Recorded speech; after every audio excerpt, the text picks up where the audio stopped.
Okay folks, just a very brief video about MGB brake squeal, specifically from the front discs that I've got on my car. It's very annoying. It can drive a man or woman to tears, and I want to show you my little secret that I've got to try and prevent that from happening. This is the front near side or left hand side brake disc of my 1972 MGB, and it's a right hand drive vehicle from the UK. And to start off with, I'm going to remove the split pins at the end.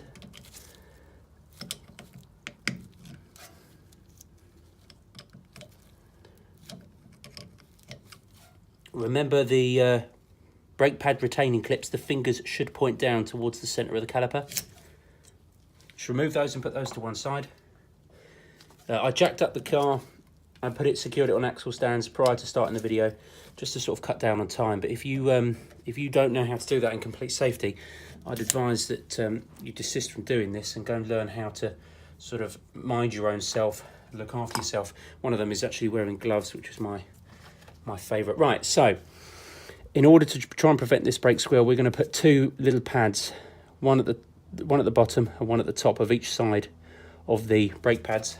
And this pad is like this 3M stuff that I've got, 468 MP. I don't know whether that makes any blind bit of difference, but it's like a 3M adapted shim, as it were. And all we're going to do is cut two fingers of this off, split it in half, and put one at the top, one at the bottom. So let's go for it, shall we?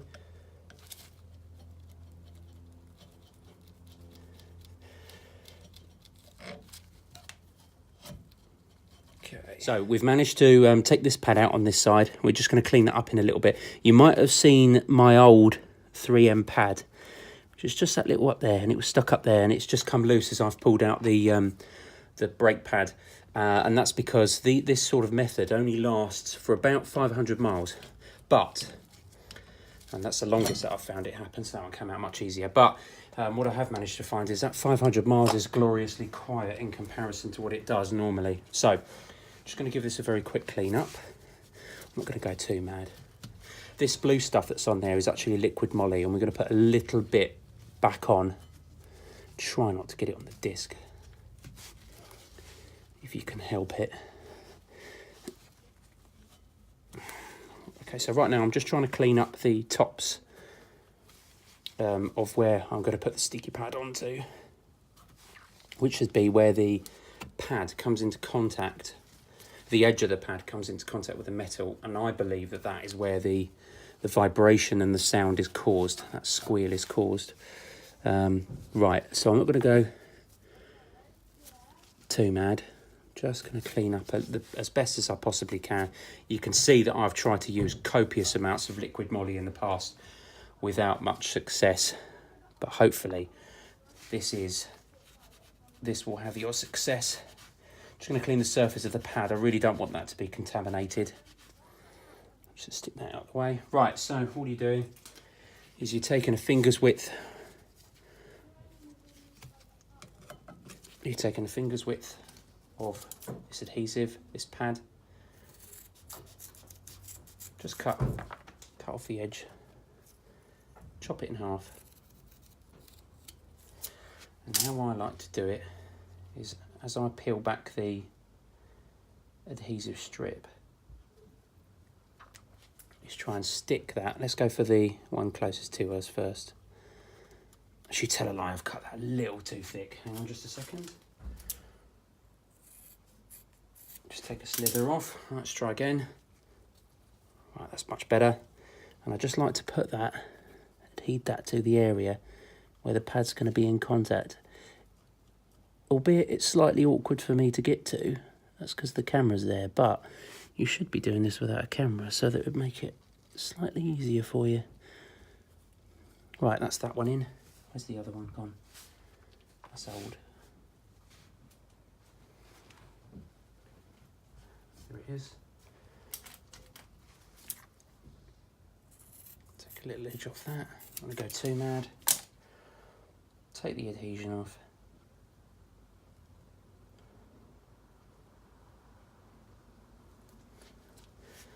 And then stick that on the bottom. Just slide that in.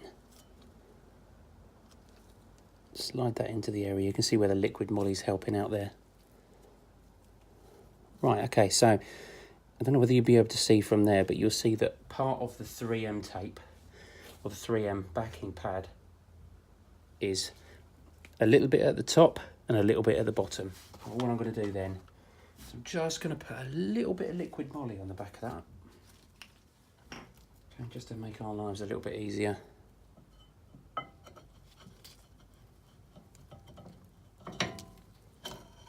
Should slide in there. Now just make sure that those two little pads haven't come out the other side.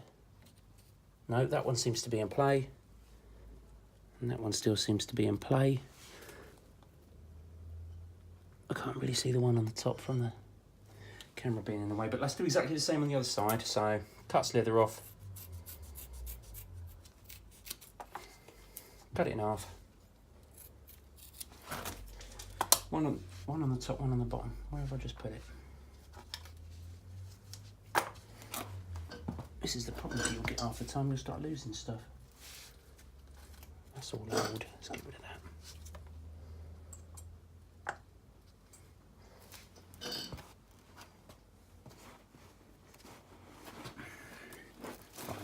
I'll cut another bit in just a moment. I don't know where I've put that. Hopeless.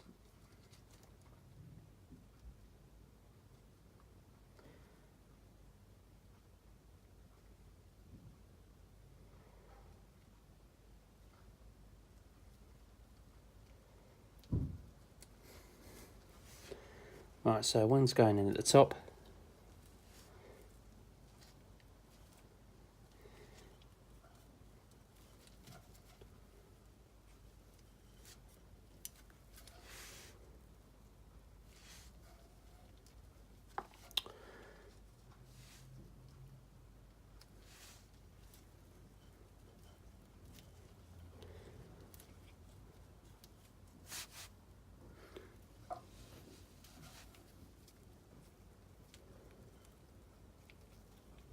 I suppose what I could do is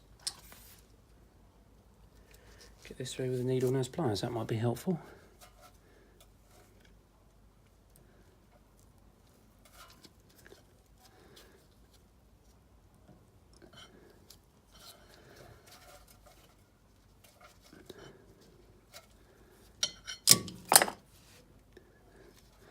Okay, so it's at least stuck there. It's just positioned there. We don't go to.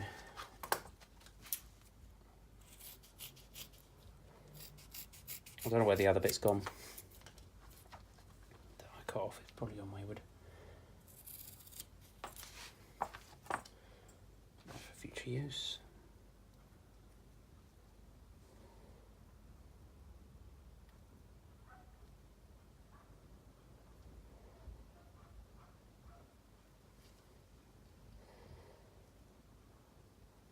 Sorry for the delays, because I've got gloves on, I can't get the adhesion off. Right. Let's just sort that out. And just slide that one in so that it sits in the area with the bottom end of the pad. Right, the other side of the pad, a little bit of liquid moly on that. Only because I've coated it in the past.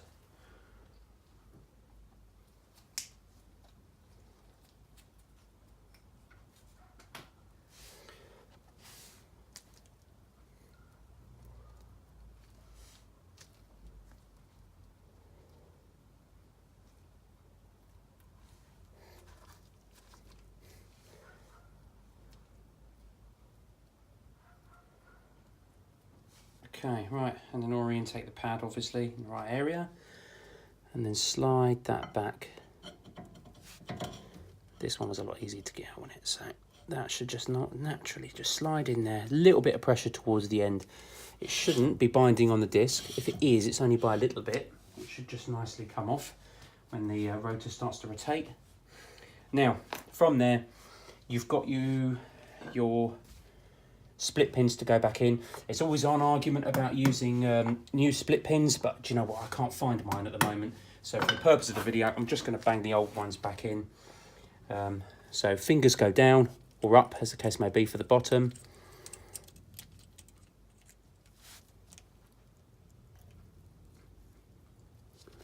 Can't see it. Where is it?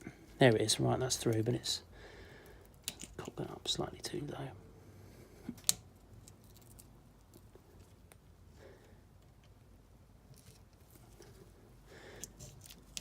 There we go.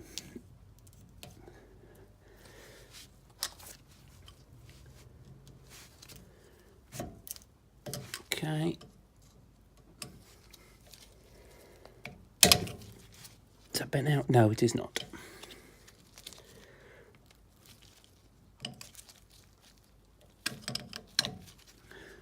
Can't see that's bent out enough. Right, I'll bend that back in a little bit more when the video comes to an end, but it's just to show you an example how I stop my MGB from brake squealing, which it is enough to drive me to tears sometimes.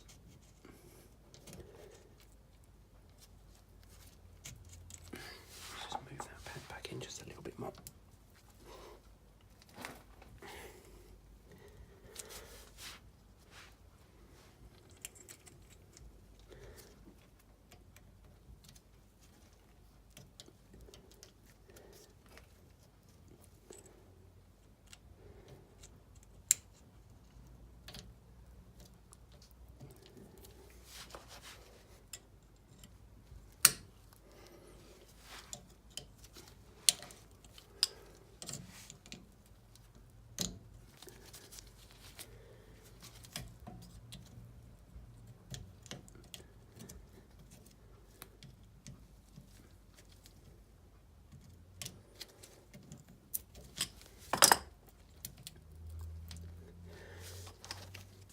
Right, slightly awkwardly done, folks, but this should give you an idea.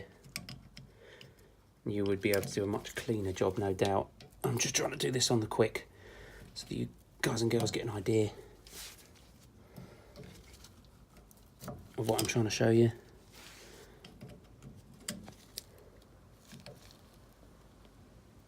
So there we go. Both pads are back in with the 3M tabs, both top and bottom.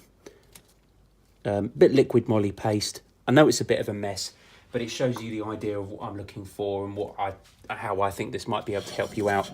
Don't forget to restore brake pedal pressure by putting your foot on the brake pedal a few times before you go back out. Naturally, stick the wheel back on, drop the car to the deck, you know what I mean. But hopefully that's helped you out.